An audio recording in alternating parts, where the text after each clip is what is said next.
Vikramshila IAS coaching institute 14 बीघा Rishikesh. Physical geography कर रहे थे हम लोग, उसमें चैप्टर चल रहा था महासागरीय धाराएं, ओशिनिक करंट्स। ओशिनिक करंट्स में हम लोगों ने पहले अटलांटिक महासागर की धाराएं पढ़ी, फिर प्रशांत महासागर की धाराएं। प्रशांत महासागर की धाराएं भी पूरी नहीं हुई हैं, आज उसको आगे बढ़ा रहे हैं। ठीक है, तो आज हमने पढ़ना अल नीनो। क्या पढ़ना है? बहुत बहुत important, mains point of view से। छोटा क्वेश्चन भी आता है पीसीएस में, 4 नंबर का आएगा, 2 नंबर का आएगा, हो सकता है 8 नंबर में पूछ ले, और हो सकता है कि 16 नंबर में पूछ ले कि भैया अल नीनो भारतीय मानसून को कैसे प्रभावित करता है। तो फिर लिखना पड़ता है, तो कैसे लिखना है, क्या याद करना है। तो अल नीनो और ला नीनो, अल नीनो और ला नीना। अल नीनो पेरू तट के पास, पेरू मैंने कहा साउथ अमेरिका में जब आप जाते हैं तो बाईं तरफ एक देश है पेरू, कैपिटल लीमा है। ठीक है, पेरू तट के पश्चिम में 180 किलोमीटर की दूरी, कितना? 180 किलोमीटर की दूरी से उत्तर पश्चिम दिशा में चलने वाली एक गर्म जलधारा है। इसकी डायरेक्शन याद करनी पड़ेगी आपने, उत्तर पश्चिम दिशा में। क्या बोल रहा है? उत्तर पश्चिम दिशा में। राइट साइड में डायग्राम बना हुआ है, दिख रहा है? राइट साइड में एक डायग्राम बना हुआ है, साउथ अमेरिका दिख रहा है वहां पर, ट्रॉपिक ऑफ कैप्रिकॉर्न दिख रहा है नीचे। ट्रॉपिक ऑफ कैप्रिकॉर्न से लगभग 30 डिग्री के एंगल पर एक एरो दिखा रहा है, वो दिखा रहा है, यही है अल नीनो। अल नीनो क्या है? इसका रूट देख लीजिए। फिर ये क्या करेगा, ये ऐसे करके जा रहा है, फिर किस तरफ? पापुआ न्यू गिनी के ऊपर से होते हुए, स्टेट ऑफ मलक्का से होते हुए कहां पहुंच रहा है? इंडियन ओशन में पहुंच रहा है। मई और जून में पानी का तापमान बढ़ा दे रहा है इंडियन ओशन का। ठीक है, वायु दाब कम हो जा रहा है, दक्षिणी पश्चिमी मानसून को कमजोर कर रहा है। कौन? El Nino. समझ में आ गया? तो ये जब आपसे पूछेगा ना क्वेश्चन की अल नीनो भारतीय मानसून को कैसे प्रभावित करता है, तो आपने ये डायग्राम बना के दिखाना उसको। तो समझ लीजिए, अगर माना 16 नंबर का क्वेश्चन है तो 5 नंबर आपको सिर्फ डायग्राम के मिल जाएंगे इसके। तो अल नीनो पेरू तट के पश्चिम में 180 किलोमीटर की दूरी से उत्तर पश्चिम दिशा में चलने वाली एक गर्म जलधारा है, जो प्रशांत महासागर से होकर हिंद महासागर में प्रविष्ट करके भारतीय ग्रीष्मकालीन मानसून या साउथ वेस्ट मानसून को कमजोर करती है। इसको आजकल जो मानसून चल रहा है, आजकल जो बारिश हो रही है, वो साउथ वेस्ट मानसून से हो रही है। फिर आगे चलकर जाड़ों में एक रोटेटिंग मानसून होगा, लौटता हुआ मानसून होगा, उससे जो बारिश होगी आपकी, वो कहां पर होगी? तमिलनाडु के कोस्ट पर। तमिलनाडु में विंटर रेनफॉल जो होता है वो उत्तर पूर्वी मानसून की वजह से होता है। किसकी वजह से? उत्तर पूर्व, नॉर्थ ईस्ट मानसून से होता है। ठीक है, बंगाल की खाड़ी के ऊपर से होते हुए मॉइस्चर लेती है वो हवाएं, और तमिलनाडु के तटवर्ती भागों में क्या करती है? शीतकालीन वर्षा करती है। तो समझ में आ गया? तो अल नीनो भारतीय मानसून को कैसे प्रभावित करता है भाई? 23 सितंबर को सूर्य भूमध्य रेखा पर लंबवत चमकता है, ये पता है? ये पढ़े हैं आप? 4 डेट बोली थी मैंने याद करने के लिए, कौन कौन सी? हाजी, कौन कौन सी बोली थी डेट? अरे भाई 2 डेट पे तो भूमध्य रेखा पे लंबवत चमकता है, परपेंडिकुलर होता है। एक डेट पे ट्रॉपिक ऑफ कैंसर पर चमकता है, एक डेट पर ट्रॉपिक ऑफ कैप्रिकॉर्न पर चमकता है। ये बताया था, कैंसर और कैप्रिकॉर्न के बीच में ही 90 का एंगल बनता है सूरज का। मतलब पूरे साल भर में तो एक बार जाते हुए भूमध्य रेखा से होकर जाता है, एक बार आते हुए भूमध्य रेखा से जाता है। तो साल में 2 बार भूमध्य रेखा पर लंबवत चमकता है। कौन? सूरज। 23 सितंबर को सूर्य भूमध्य रेखा पर लंबवत चमकता है, जिसके कारण वहां उच्च तापमान और निम्न दाब की पेटी स्थापित हो जाती है। जब टेम्परेचर ज्यादा होगा तो लो प्रेशर बनेगा। लो प्रेशर क्यों बनता है? कभी भी ध्यान रखना कि जो वायुमंडल गर्म होता है ना, वो ऊपर से नहीं होता है। क्या होगा कि पहले सूरज की किरणें जमीन पर पड़ेंगी, पहले जमीन गर्म होगी, जमीन के कांटेक्ट में जो एयर होगी वो गर्म होगी, वो गर्म होकर ऊपर उठेगी तो वहां पर क्या बन जाएगा? लो प्रेशर बन जाएगा। क्या बनेगा भाई? ये कंसेप्ट समझ लो खाली, टेम्परेचर जहां बढ़ा तो लो प्रेशर। तो उच्च ताप और निम्न दाब की पेटी स्थापित हो जाती है। फलतः दोनों गोलार्धों की व्यापारिक हवाओं का अभिसरण होता है। ट्रेड विंड्स मैंने कहा दोनों तरफ होती है। डायग्राम बताया था मैंने, एरो के माध्यम से बताया था कि ऊपर नॉर्दर्न हेमिस्फीयर में ऐसी होती है और नॉर्दर्न हेमिस्फीयर में कहां से कहां, डायरेक्शन अगर मैं पूछूं तो कहां से कहां भाई, नॉर्दर्न हेमिस्फीयर में बताओ। ये इसको बना लीजिए ना, ऐसे करके ऐसे बनाइए, है ना। यहाँ पे ईस्ट लिखिए, वेस्ट लिखिए, नॉर्थ साउथ, नॉर्थ ईस्ट से कहां जाती है, साउथ वेस्ट की तरफ जाती है नॉर्दर्न हेमिस्फीयर में। सदर्न हेमिस्फीयर में कैसे जाती है, तो ये ईस्ट हो गया, ये साउथ हो गया, तो साउथ ईस्ट से ये नॉर्थ हो गया, ये वेस्ट हो गया, तो नॉर्थ वेस्ट। ये याद रखना आप, चाहे तो हिंदी में करो चाहे इंग्लिश में करो। हिंदी माध्यम वाले हिंदी में करो, इंग्लिश माध्यम वाले इंग्लिश में करो, ठीक है। अच्छा जी, तो दोनों गोलार्धों की व्यापारिक हवाओं का अभिसरण होता है जिससे अंतरा उष्ण कटिबंधीय अभिसरण मेखला, inter tropical convergence zone, ITCZ, क्या बोलते हैं, ITCZ कहा जाता है, इंटर ट्रॉपिकल कन्वर्जेंस जोन या अंतरा उष्ण कटिबंधीय अभिसरण मेखला। इस समय यहां व्यापारिक पवनों द्वारा गर्म जल राशि एकत्रित कर दी जाती है। क्या की जाती है, किंतु जब सूर्य दक्षिणी गोलार्ध में प्रवेश करता है, सदन, भाई देखो लिखा ऐसे ही जाता है, सूरज अपनी जगह पे, पृथ्वी चक्कर काट रही है, सूरज कहीं नहीं कर रहा है, सूरज की रेज ऊपर और नीचे होती हैं उस हिसाब से। लेकिन भाषा जो दी जाती है उसमें हम क्या बोलते हैं कि जब क्या करता है, सूर्य दक्षिणी गोलार्ध में प्रवेश करता है तथा उच्च ताप, निम्न दाब और ITCZ की पेटी भी दक्षिण खिसक जाती है। क्या हो जाती है, सूरज के साथ साथ जहां पर वो परपेंडिकुलर पड़ रहा होगा, 90 डिग्री का एंगल बना रहा होगा, उसी तरफ क्या हो जाती है, खिसक जाती है। इस समय उत्तरी गोलार्ध की व्यापारिक पवनें दक्षिणी गोलार्ध में प्रविष्ट करके फेरल के नियमानुसार अपने बाईं ओर मुड़ जाती है, जो भूमध्य रेखीय गर्म जल को धकेलकर पेरू तट के सारे दक्षिण लाती है। क्या लाती है, पेरू तट के सारे दक्षिण लाती है। इसको समझो अब पहले। फेरल का एक नियम है, क्या नियम है,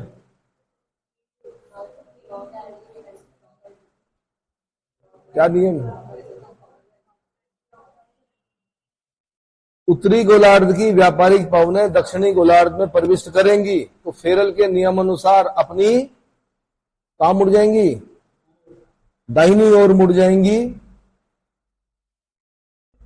फेरल के नियमानुसार अपने दाएं नहीं भाई, बाएं मुड़ जाएगी जब नीचे आएगी ना। हाँ, अब इसको पूरे डायग्राम से समझाना पड़ता है। वैसे मैंने कहा ये नीचे आ गई तो अपने कहां मुड़ गई हो, हाँ जी, जो ये वाली होती है ये तो ऐसे चली जाती है दाहिने, और ये जब जाएगी तो ये कहां जाएगी, अपने बाएं ओर मुड़ेगी। कहां मुड़ेगी, बाएं ओर मुड़ेगी। अभी समझा दूंगा, मैं पूरा डायग्राम समझा दूंगा। पहले भाषा को समझ लो, क्योंकि नंबर जो मिलेंगे लिखे हुए भी मिलेंगे आपको। किसमें मिलेंगे,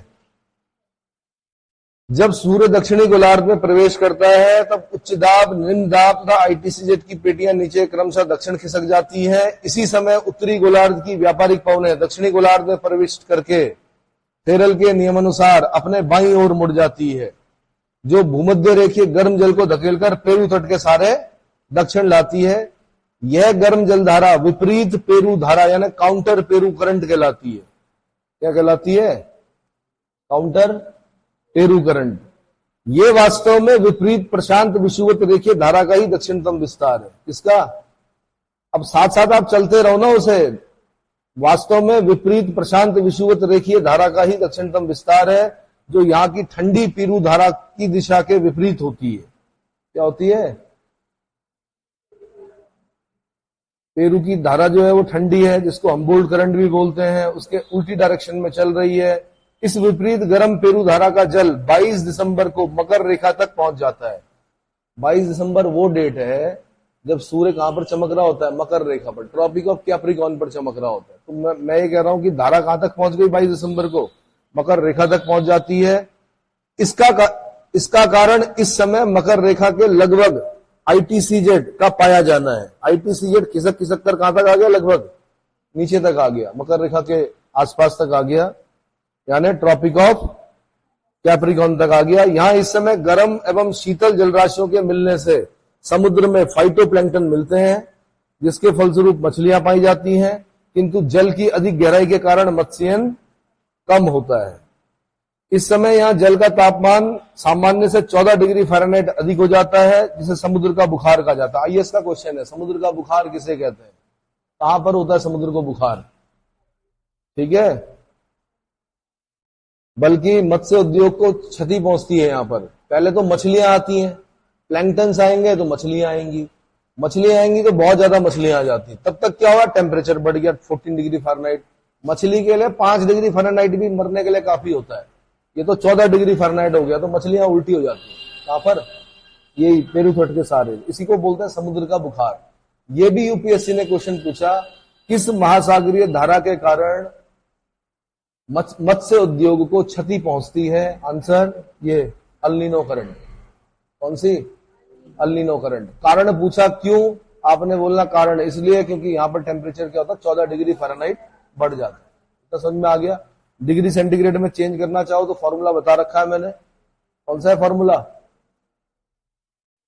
हाजी कौन सा फॉर्मूला बता रखा, फिजिक्स का फॉर्मूला बता रखा है। फ़ारेनहाइट को अगर आपने सेंटीग्रेड में चेंज करना है, करके दिखाओ कितना हो रहा है। C/9 is equal to F-32/5। क्या है formula, C/5 is equal to F-32/, C/5 is equal to F-32/9। अब उसमें रख के देखो, जहां पर फ़ारेनहाइट है वहां पे 14 रखो, उसके बाद देखो कितना आ रहा है। ये तो गड़बड़ हो जाएगा यार, F-32, 14 माइनस 32 माइनस में आ रहा फिर तो। नहीं नहीं, फॉर्मूला देखो एक बार ढंग से, ठीक है। यह गर्म जल क्रमशः सूर्य के उत्तरायण होने से उत्तर पश्चिम प्रवाह होना शुरू हो जाता है। सारा खेल सूर्य की किरणों का है, सारा खेल आईटीसीजेड के खिसकने का है। किसका, आईटीसीजेड के खिसकने का। मैं आपको एक चीज और समझा दूं, यहां पे अगर आपके नहीं भी समझ में आ रहा ना, एक चैप्टर हमने भी आगे पढ़ना है वायुमंडल, और वायुमंडल में जब हम क्या पढ़ रहे होंगे, पवने, तब आपकी समझ में आएगा। तब फिर दोबारा वहां पे मैं समझाऊंगा आपको कि क्या, पेज नंबर आ जाइए 213 पे आओ, एक डायग्राम दिखेगा आपको वहां पर। इसका नंबर बाद में आना है दरअसल इस चैप्टर का। तो इन दोनों चैप्टर को मिलाकर पढ़ना पड़ता है। जब प्रचलित पवने पढ़ेंगे हम, प्रिवेलिंग विंड्स, वहां पे आपकी समझ में आएगा ये कि हवाएं कहां कहां जा रही हैं। ये वाला इधर देखो, हाँ ये वाला, ये जिसकी समझ में आ गया तो पूरा खेल समझ में आ जाएगा आपको। मानसून से लेकर ट्रेड विंड्स कहां जा रही हैं, क्यों जा रही हैं, है ना। अच्छा जी, समुद्र का बुखार हो गया। यह गर्म जल क्रमशः सूर्य के उत्तरायण होने से उत्तर पश्चिम प्रवाहित होना शुरू होता है। 22 दिसंबर मकर संक्रांति, 22 दिसंबर को मकर रेखा पर होता है। के पश्चात इस गर्म जल की धारा को अल नीनो कहा जाता है। क्या कहते हैं, अल नीनो कहा जाता है। यह गर्म जलधारा मार्च में पूर्वी द्वीप समूह यानी ईस्ट इंडीज यानी इंडोनेशिया के ऊपर, यानी पापुआ न्यू गिनी के ऊपर, ऑस्ट्रेलिया के ऊपर से होती हुई, कहा, स्टेट ऑफ मलक्का से होती हुई, और कहा, इंडियन ओशन में पहुंच जाती है। ठीक है, तो अल नीनो कहा जाता है। यह गर्म जलधारा मार्च में पूर्वी द्वीप समूह के पास पहुंचकर केल्विन धारा कहलाती है। ईस्ट इंडीज के पास अल नीनो क्या कहलाती है, केल्विन धारा कहलाती है। यहां से क्वेश्चन बन चुका है, जहां जहां पर बोल्ड लेटर्स हैं समझ लीजिए, वहां पे आपने ज्यादा ध्यान देना है। केल्विन के ऊंचे जल स्तर के कारण एक धारा उत्तर बढ़कर क्यूरोशिवो धारा से मिल जाती है। केल्विन या अल नीनो का कुछ जल मलक्का और सुंडा जल संधियों से होता हुआ इंडियन ओशन में पहुंच जाता है। ठीक है, मई के अंत तक सूर्य भारत में कर्क रेखा के पास चमकने लगता है। फलस्वरूप भारत में स्थल पर उच्च ताप, निम्न दाब और आईटीसीजेड की पेटी स्थापित हो जाती है, जिसकी तरफ दक्षिणी गोलार्ध की व्यापारिक पवनें भूमध्य रेखा को पार करके फेरल के नियमानुसार अपने दाहिनी ओर मुड़कर दक्षिण पश्चिम मानसून बन जाती है। थोड़ा सा एक चीज समझ लो, मानसून की उत्पत्ति जब हम पढ़ रहे होते हैं ना, लाओ भाई पानी, इसको पहले ही मिटा के रख दिया करो, समझदारी तो इसी में है।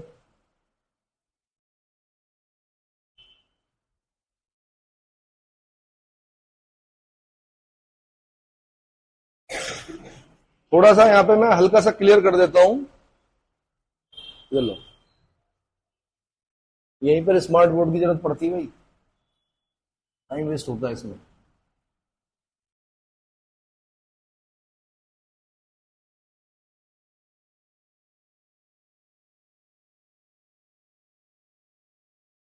डायग्राम बनाइए, एक अर्थ को बनाइए,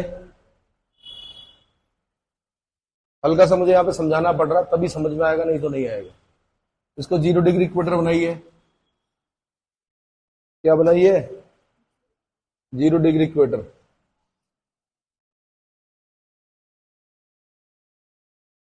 बना दिया,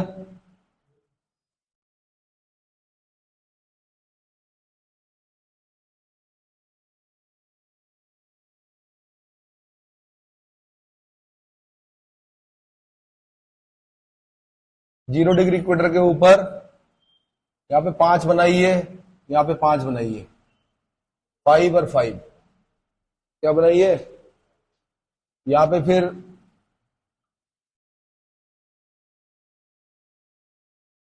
ऐसे बनाइए 30 से 35, यहां पर भी बनाइए 30 से 35, यहां पे बनाइए 60 से 65, ये मोटा मोटा बता रहा हूं मैं, यहां पे बनाइए 60 से 65, क्या बनाइए, यहां बनाइए नॉर्थ पोल, यहां पे बनाइए साउथ पोल, हो गया। इस पे लिखिए डोलड्रम, बीच वाले में क्या लिखना है, डोलड्रम। साथ में इसका नाम लिखना है आपने, विषुवत रेखीय निम्न वायुदाब की पेटी, इक्वेटोरियल लो प्रेशर बेल्ट, क्या लिखना है, equatorial low pressure belt.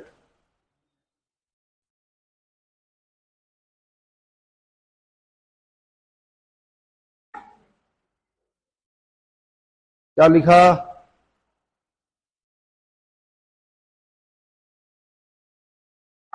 Equatorial low pressure belt लिख दिया। हिंदी में लिखो विषुवत रेखीय निम्न वायुदाब की पेटी, इक्वेटोरियल लो प्रेशर बेल्ट, ठीक है। बीच में लिखना आपने डोलड्रम, डोलड्रम क्यों बोलते हैं, शांत क्षेत्र है ये, हवाएं यहां पर क्षैतिज दिशा में नहीं चलती हैं, चलती भी है तो कैसे, वर्टिकल, मतलब अभी बताऊंगा, ट्रेड विंड्स जो है क्या करेंगी, मिलेंगी और उसके बाद ऊपर उठेंगी, इसीलिए यहां पर संवहनीय वर्षा होती है। संवहन को क्या बोलते हैं, कन्वेक्शनल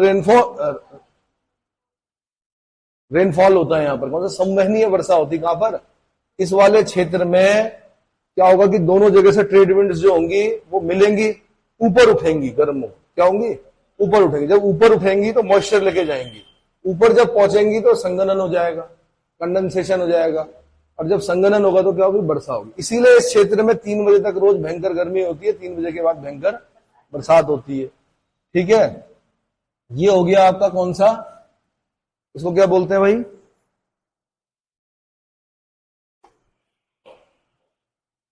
उपोष्ण कटिबंधीय उच्च वायुदाब की पेटी। ये तो लो प्रेशर बेल्ट हो गया, ये क्या है, लो प्रेशर बेल्ट। ये हो गया उपोष्ण कटिबंधीय, सब tropical high pressure belt, high pressure belt. Hindi में क्या लिखेंगे, उपोष्ण कटिबंधीय। प्रभु क्या करें, चाय लाएं, बनाओ। उपोष्ण कटिबंधीय जो मैं बोल रहा हूं, उपोष्ण कटिबंधीय उच्च वायुदाब की पेटी, साथ साथ बनाओ जो मैं बोल रहा हूं, हिंदी में भी लिखो, इंग्लिश में भी लिखो। क्या लिखा, सब ट्रॉपिकल हाई प्रेशर बेल्ट, यहां पे भी वही लिखना आपने, ठीक है। इसको लिखना आपने हॉर्स लैटिट्यूड, स्पेलिंग बताओ हॉर्स की, लैटिट्यूड। क्यों बोलते हैं, यहां पर जब व्यापारी घोड़े लेके जाते थे जहाजों में, तो उनको ऐसा लगता जहाज आगे तो बढ़ते नहीं थे, अब बढ़ते नहीं थे तो क्या होता था, उनको लगता था घोड़े भारी हो गए, इसलिए क्या करते, घोड़ों को समुद्र में फेंक देते थे। इसलिए इस लैटिट्यूड का नाम क्या पड़ा, हॉर्स लैटिट्यूड। ठीक है, तो देख लेना, यहां पर भी लिख सकते हैं आप। वैसे मेन ये है हॉर्स लैटिट्यूड, या मत लिखो यहां पर। ठीक है, फिर ये है उपध्रुवीय निम्न वायुदाब की पेटी। उपध्रुवीय, मैं शॉर्ट में लिख रहा हूं, एब्रीवेट फॉर्म में, आपने पूरा लिखना है। आपने यहां पे लिखना है उपध्रुवीय निम्न वायुदाब की पेटी, सब पोलर लो प्रेशर बेल्ट। क्या, सब पोलर लो प्रेशर बेल्ट, समझ में आ गया इतना? ये लो प्रेशर बेल्ट है। हिंदी में क्या लिखना है, उपध्रुवीय निम्न वायुदाब की पेटी। यहां पर भी वही लिखना है, सब पोलर लो प्रेशर बेल्ट। वैसे ही अगले चैप्टर में समझाना था, पर यहां पे आएगा ही नहीं समझ में आपके कुछ भी, जब तक आप उस चीज को क्लियर नहीं करते हैं। ये सब पोलर लो प्रेशर बेल्ट हो गया। ये हो गया ध्रुवीय उच्च वायुदाब की पेटी, पोलर हाई प्रेशर बेल्ट। ये भी हो गया पोलर हाई प्रेशर। ध्रुवीय, यहां पे हाई प्रेशर है। क्या है यहां पर, हाई प्रेशर। बना रहे हो? हाँ, सुंदर सा बनाना चित्र। और ये बच्चों की तरह लाइन वाली कॉपी में मत लिखो, बच्चे लिखते हैं लाइन वाली कॉपी में। मैंने बोला व्हाइट पेज पे लिखो। किस पे लिखना है, मेंस में आपको व्हाइट मिलेगा, लाइनें नहीं मिलेंगी, इसलिए अभी से व्हाइट पर लिखना शुरू करो। ठीक है जी। अब क्या, पहले ये समझ लो कि लो प्रेशर क्यों बना। भाई सूर्य का प्रकाश क्या है ना, जमीन गर्म हो रही है, हवा गर्म होकर क्या हो रही है, ऊपर उठ रही है। ऊपर उठने से क्या हो रहा है, लो प्रेशर बन रहा है। यहां पर हाई प्रेशर बन रहा है, क्योंकि क्या हो रहा है कि यहां से जो हवा उठी वो यहां बैठ रही है। कहां, यहां बैठ रही है। कहां पर, सब ट्रॉपिकल हाई प्रेशर बेल्ट पर बैठ रही है। किस पर बैठ रही है, सब ट्रॉपिकल उपोष्ण कटिबंधीय उच्च वायुदाब की पेटी का निर्माण क्यों हो रहा है, क्यों हो रहा है, क्योंकि यहां से हवा यहां बैठी और एक पार्ट यहां बैठा। वहां बैठा। और इसको क्रम को समझो आप, ये हवाएं चल कैसे रही है, यहां से उठी, यहां बैठी, फिर नीचे भी तो चलेंगी। ये ऐसे चल रहा है क्रम, ऐसे। कैसे, ऐसे चल रहा है। और यहां पे क्या चल रहा है, ऐसे। अब कायदे से मैंने कहा हाई प्रेशर से लो प्रेशर की तरफ आनी चाहिए, भाई ऐसे आनी चाहिए, है ना। लेकिन अर्थ जो है वो वेस्ट टू ईस्ट घूम रही है। कैसे घूम रही है, वेस्ट टू ईस्ट घूम रही है। तो ये जो लाइन है ये ऐसे हो जाती है। कैसे, ये जो हवा आनी चाहिए थी ऐसे सीधी नीचे की तरफ, ये किस तरफ हो जाती है, इस तरफ को चली जाती है। समझ में आया? मैंने कहा ये कैसे चल रही थी, ये ऐसे चलना चाहिए था इसको। कैसे, अब इसको कैसे दिखाते हैं, बड़ा कठिन होता है भाई दिखाना। कैसे दिखाएंगे कि ये यहां से ऐसे और ये यहां से एरो से दिखाना पड़ता है ना। तो मैंने कहा जब ये ऐसे चली तो आना तो सीधा चाहिए था ना, लेकिन क्या हो गया, इसको हम एरो दिखाते हैं, ऐसे दिखाते हैं। क्या दिखाते हैं, एरो से दिखाते हैं। चित्रकला में निपुण नहीं हूं मैं, जैसा भी बन रहा है देख लो, है ना, मैनेज करो, पर समझने के लिए काफी है। अगर ऐसा भी बना दोगे पेपर में तो नंबर मिलेगा। एग्जामिनर को कोई आपका वो नहीं चाहिए होता है क्या, वैसे साफ सुथरा तो सभी को पसंद होता है, लेकिन अगर नहीं भी बन रहा है तो इतना ही बना दो, क्योंकि टाइम नहीं होता वहां पर, बहुत जल्दी बनाना पड़ता है। इसको लिखना है आपने क्या, ट्रेड विंड्स। क्या लिखना है, ट्रेड विंड्स।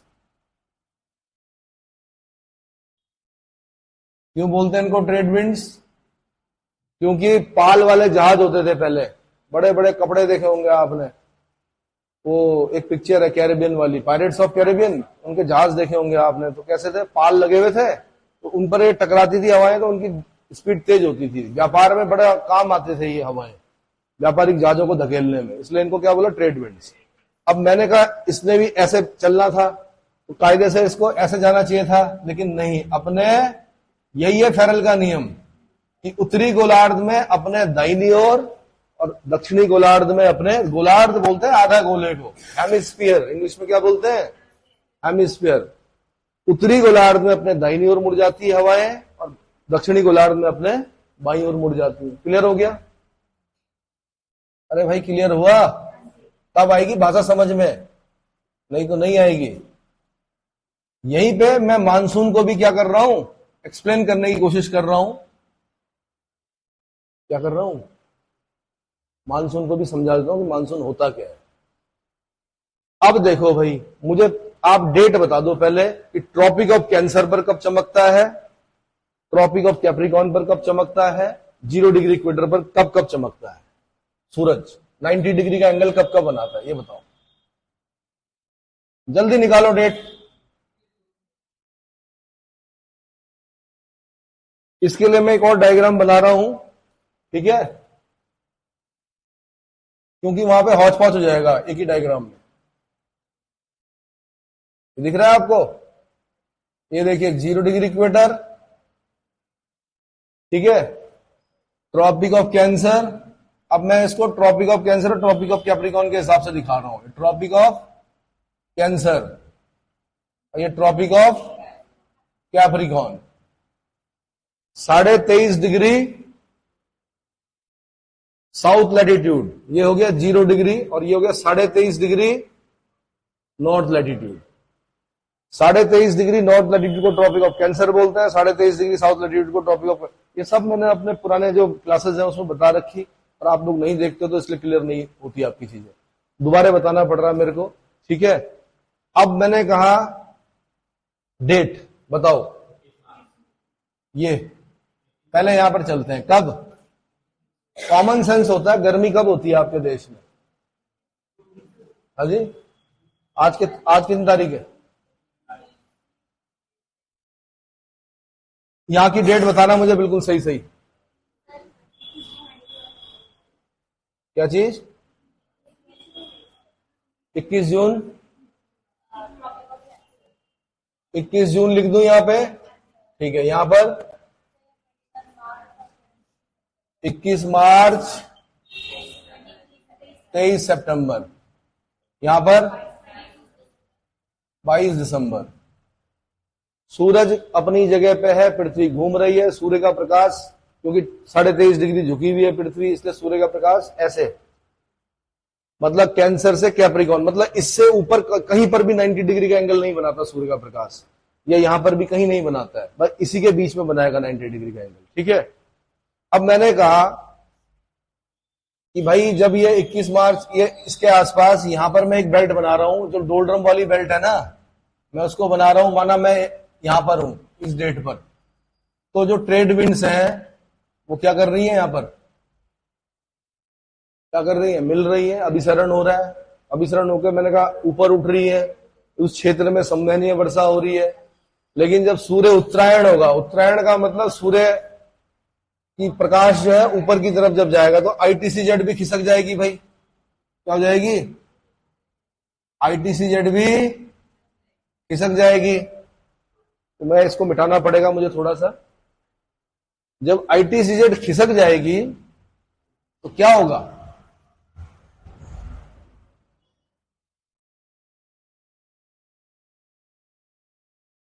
क्या होगा भाई,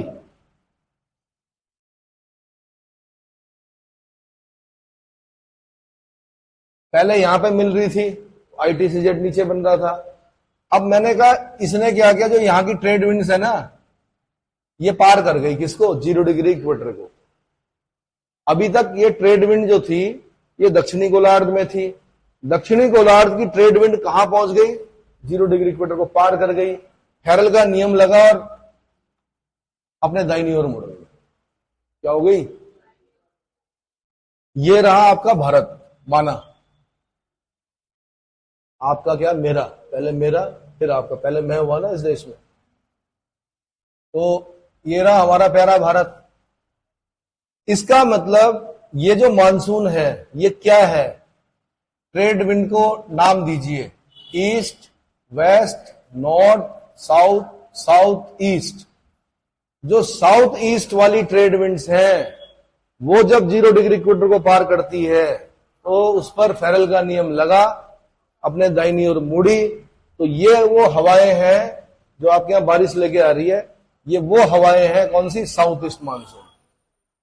नहीं मतलब साउथ ईस्ट ट्रेड विंड है ये। लेकिन जब ये मानसून बनेगा तब फिर आपको यहां पर एक एरो बनाना पड़ेगा, यहां पे लिखेंगे आप ईस्ट, यहां पे लिखेंगे वेस्ट, यहां पे लिखेंगे नॉर्थ, यहां पे लिखेंगे साउथ। तो ये हो गया क्या, साउथ वेस्ट। मानसून का नाम साउथ वेस्ट है, लेकिन जो उत्पत्ति हो रही है वो किस ट्रेड विंड से हो रही है, साउथ ईस्ट ट्रेड विंड से हो रही है। किससे हो रही है, साउथ ईस्ट ट्रेड विंड से। इतना समझ में आ गया कि नहीं आया?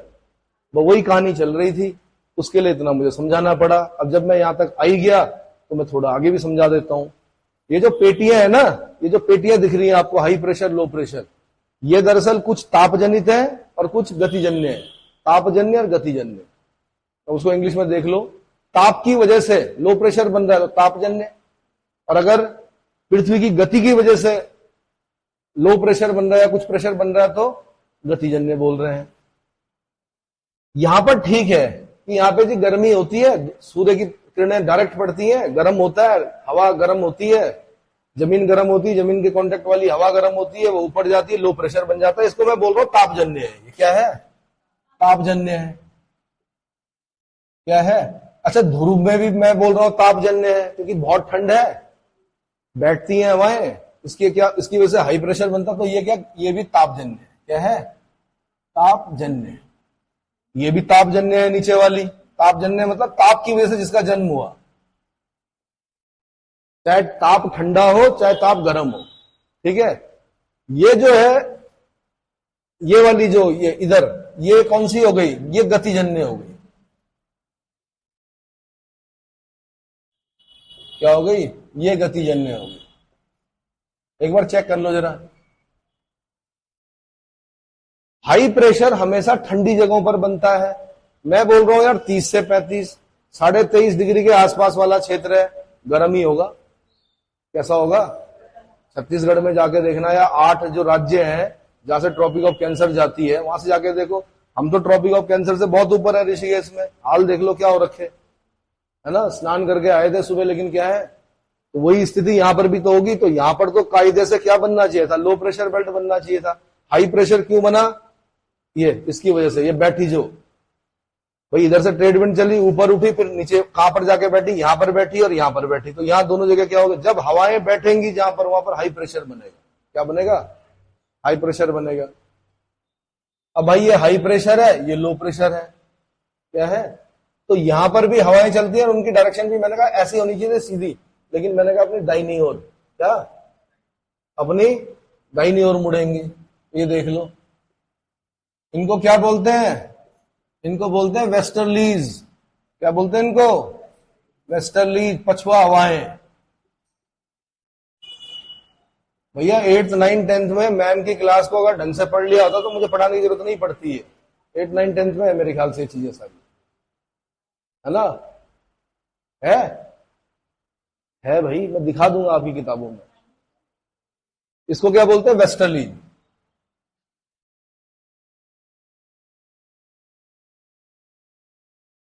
स्पेलिंग देख लेना भाई अपने हिसाब से।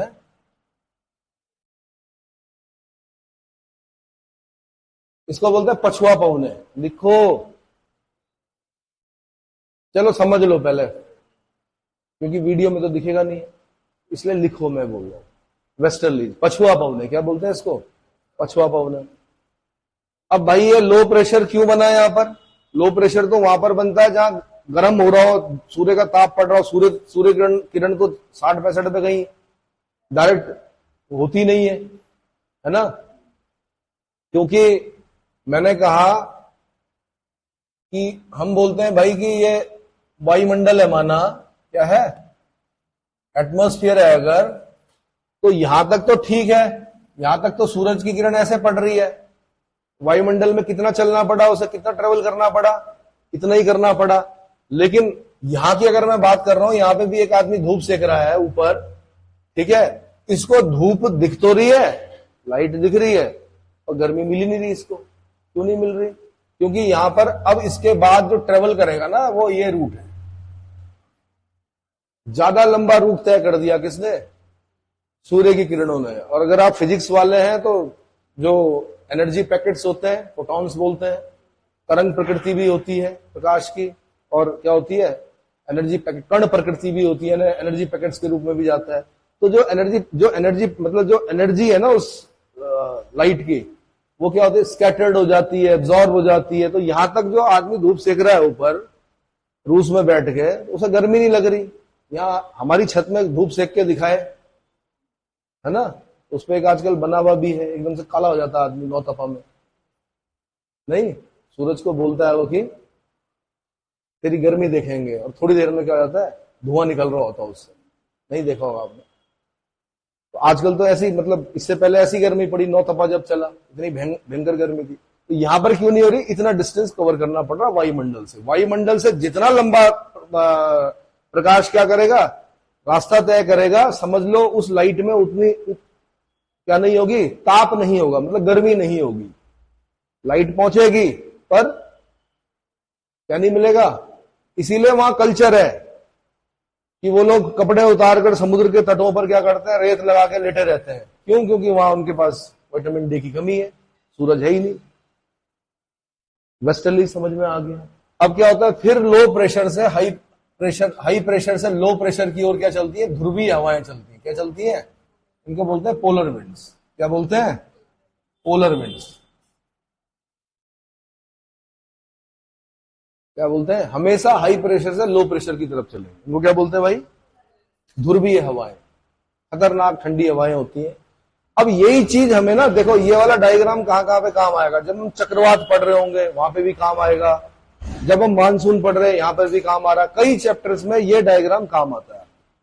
अगर ये समझ में आ गया, आपको लिखा हुआ सारी चीजें समझ में आएंगी, नहीं तो काला अक्षर भैंस बराबर। क्लियर हो गया? क्लियर हुआ भाई? तो अब पहुंचते हैं हम 22 दिसंबर मकर संक्रांति के पश्चात। इस गर्म जलधारा को अल नीनो कहा जाता है। यह गर्म जलधारा मार्च में पूर्वी द्वीप समूह के पास पहुंचकर केल्विन की धारा, ये सब बता दिया था मैंने। अरे बता दिया था। मई के अंत तक सूर्य भारत में कर्क रेखा के पास चमकने लगता है। कर्क रेखा है ना, कर्क रेखा के पास चमकने लगता है। फलस्वरूप भारत में स्थल पर उच्च ताप, निम्न दाब और आईटीसीजेड की पेटी स्थापित हो जाती है, जिसकी तरफ दक्षिणी गोलार्ध की व्यापारिक पवनें। और दक्षिणी गोलार्ध की व्यापारिक पवनों का नाम क्या बताया था मैंने? वो south east trade winds 0 degree equator को पार कर देती है, फैरल का नियम लगता है, अपनी दाहिनी ओर मुड़ जाती हैं। वही मानसून है। उसी का नाम हम क्या बोलते हैं? South west. क्योंकि साउथ वेस्ट से चल रहा है वो हवाएं। और वो उन हवाओं में क्या है कि जब वो किसी वाटर बॉडी के ऊपर से जा रही होती है, इंडियन ओशन के ऊपर से जा रही होती है, मॉइस्चर ग्रहण करती है। क्या करती है? वही बादल हैं आपके।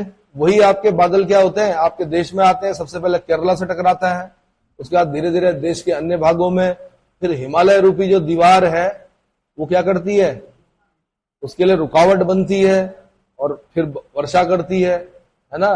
कुछ जगहों पर मासिन राम और चेरापूंजी जैसी जगहों पर कीपाकार पर्वत, कीप के आकार के पर्वत हैं, उनके अंदर फंस मतलब एक बार बादल फंस गए तो घूम घूम कर क्या करते हैं? चेरापूंजी और मासिन राम में बारिश करते हैं। अगर हिमालय ना होता तो ये मानसूनी हवाएं सीधे चली जाती और हमारी जो जलवायु होती वो दूसरे किस्म की होती। समझ में आ गया? राजस्थान में बोलते हैं कि भाई हमने क्या बिगाड़ा, हमारे यहाँ क्यों नहीं है? हमारे यहाँ भी तो अरावली है। तो अरावली क्या है कि अरावली का जो डायरेक्शन है वो ऐसा है। कैसा? मानसून का डायरेक्शन ऐसा है ना, तो अरावली ऐसी है। अगर ऐसी होती तो राजस्थान का वो पार्ट भी हरा भरा होता, अरावली से टकराती और क्या होता? हरा भरा होता। पर मानसून भी उस तरफ जा रहा है, साउथ वेस्ट मानसून, और अरावली भी कैसी है? ऐसी है। इस वजह से क्या होता है? वर्षा नहीं होती है। तो अरावली आज भले ही आपको बहुत छोटी लगती हो, जब आप राजस्थान जाएंगे तो छोटी छोटी पहाड़ियां दिखेंगी आपको। उत्तराखंड के लोगों को बड़ा ऑड सा लगता है वहां पे कि यार इतने छोटे पहाड़ कैसे होंगे। तो भाई वो कभी बहुत ऊंचे पहाड़ थे। संसार की प्राचीनतम पर्वत श्रृंखलाओं में से एक है। कौन? अरावली। आज उसको रेजिडुअल माउंटेन्स बोलते हैं, अवशिष्ट पर्वतों का उदाहरण मानते हैं उसको, ठीक है। लेकिन कभी क्या था? वो अब ये तो नहीं बोल सकता कि हिमालय के बराबर ऊंचा था, लेकिन ऊंचा था, और घिस कर क्या हो गया, छोटा हो गया है। उसी का एक पार्ट आपको दिल्ली में दिखाई देता है, रायसीना हिल्स, जिसके ऊपर राष्ट्रपति भवन बना हुआ है। क्या बना हुआ? हाँ जी। तो चलो जी, कितना समझ में आ गया आपके? तो दक्षिणी गोलार्ध की व्यापारिक पवनें भूमध्य रेखा को पार करके फेरल के नियमानुसार अपने दाहिनी ओर मुड़कर दक्षिण पश्चिम मानसून बन जाती है। ये लाइन अब समझ में आ गई होगी आपको जब मैंने चित्र बनाया, ठीक है। इस समय हिंद महासागर पर उच्च दाब होता है। क्या होता है? जितना अधिक उच्च वायु दाब होता है, भारतीय मानसून उतना ही अधिक तेज होता है। सीधी सी बात है, यहां पर बहुत हाई प्रेशर है और यहां पर बहुत लो प्रेशर है, तो भाई उतनी तेज चलेंगी वो हवाएं। और अगर हाई प्रेशर को कोई चीज क्या कर दे, कम कर दे, तो क्या होगा? जो इंटेंसिटी थी उन हवाओं की वो कम हो जाएगी। अब होता क्या है? होता यह है कि अल नीनो की धारा, जिसको कि हम केल्विन की धारा भी बोल रहे हैं, किसके आसपास? ईस्ट इंडीज के आसपास। ये सुंडा स्ट्रेट होते हुए, मलक्का स्ट्रेट होते हुए, इसका गर्म पानी कहां पहुंच गया? इंडियन ओशन में पहुंच गया। अब भाई जब पहले पानी ठंडा था, अब गर्म पानी पहुंच गया, गर्म पानी पहुंच गया, तो गर्म पानी के कांटेक्ट में जो एयर है वो क्या हो गई? ऊपर चली गई, लो प्रेशर बन गया। लो प्रेशर बन गया तो कहां, तो हमें हाई प्रेशर चाहिए था वहां पर मानसून के लिए। लो प्रेशर ने क्या कर दिया? जो इंटेंसिटी थी उसको कम कर दिया। इसलिए हमने बोला मानसून भटक गया। क्या हो गया भाई? कमजोर पड़ गया मानसून। तो 3-4 साल में सुनते होंगे आप, जब बारिश कम होती है हम बोलते हैं अल नीनो इफेक्ट है। भैया क्या है? लानिना इफेक्ट इसका उल्टा होता है। लानिना इफेक्ट जो है ठंडी धारा है। लानिना कैसी है? अल नीनो गर्म है, लानिना ठंडी। चलो जी, फिर क्या हुआ? इस समय हिंद महासागर में उच्च वायु दाब होता है। जितना अधिक उच्च वायु दाब होता है, भारतीय मानसून उतना ही अधिक तेज होता है। किंतु अल नीनो धारा का गर्म जल हिंद महासागर के ऊपर की हवाओं को गर्म करके ऊपर उठा देता है, जिससे हिंद महासागर में वायु दाब निम्न हो जाता है। फलस्वरूप मानसून कमजोर हो जाता है, भारत में सूखा पड़ता है। यही अल नीनो इफेक्ट कहलाता है भारत में। देखो ना, कहां की धारा कहां इफेक्ट डाल रही। कहां तो पेरू के तट का, साउथ अमेरिका मतलब पैसिफिक ओशियन में एक महासागरीय धारा चल रही है, और वो भी पेरू के बगल से चल रही है, और डाल कहां रही है? हमारे मानसून पे इफेक्ट डाल रही है ना। ये है कहानी। अल नीनो का प्रथम पता सन 1983 में लगा भाई। इंदिरा जी की जो हत्या है उससे 1 साल पहले पता चला कि यार अल नीनो भी कोई चीज होती है। ठीक है, 4-5 वर्ष के अंतराल पर आता है, जिसका कारण ताप तथा वायु दाब।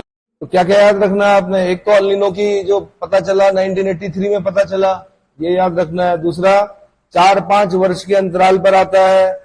कारण क्या है? ताप और वायु दाब पेटियों का स्थानांतरण। स्थानांतरण मतलब एक जगह से जब दूसरी जगह खिसकती है तो उसको क्या बोल रहे हैं? स्थानांतरण।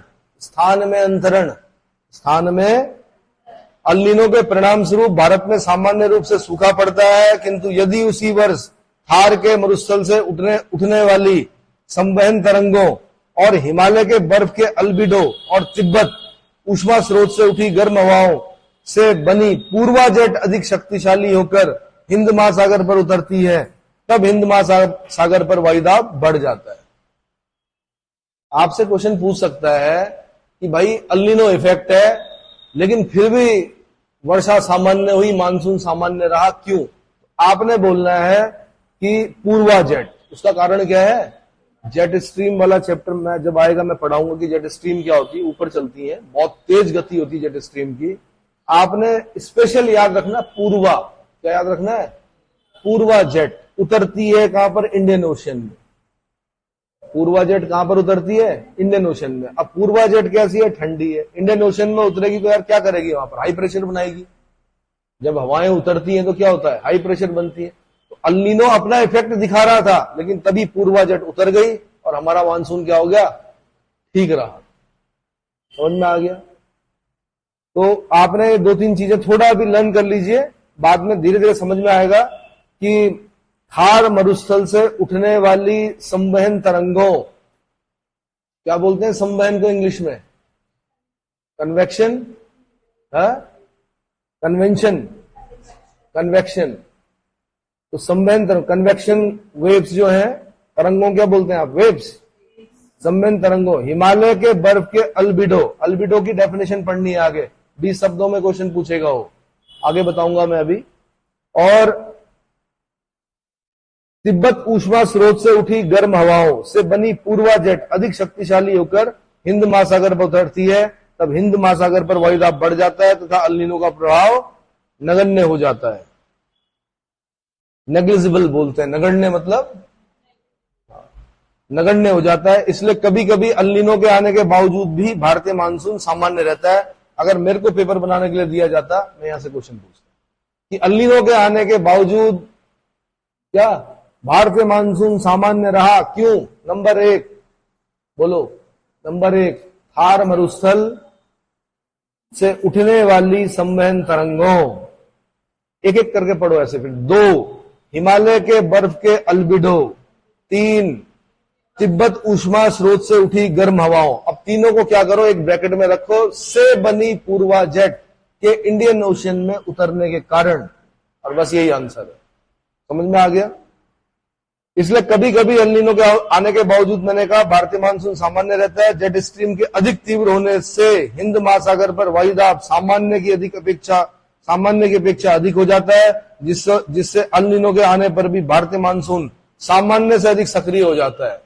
कभी कभी आप नहीं बोलते, जैसे मेरे ख्याल से इस बार बोल रहे हैं कि बारिश ज्यादा होगी, कि इस बार अभी तक तो दिखी नहीं है लेकिन ज्यादा वर्षा होनी है, तो अब उसके क्या इफेक्ट होते हैं तो वो मौसम विज्ञानी बताते हैं। पर मैंने कहा अगर अल नीनो के आने के बावजूद भी भारतीय मानसून सामान्य से अधिक सक्रिय हो गया तो उसका कारण क्या है? पूर्वा जेट का अधिक क्या होना? तीव्र होना। अधिक तीव्रता से अगर पूर्वा जेट इंडियन ओशन में उतरती है तो वहां पर ज्यादा क्या बन जाएगा? हाई प्रेशर बन जाएगा। क्या बन जाएगा? तो जितना हाई प्रेशर, लो प्रेशर तो है ही यहां पर। अभी अभी ट्रॉपिक ऑफ कैंसर से भगवान सूर्य नीचे की तरफ गए हैं, तो ठीक ठाक हो रखी गर्म जमीन गर्म हो रखी ना, तो क्या होगा?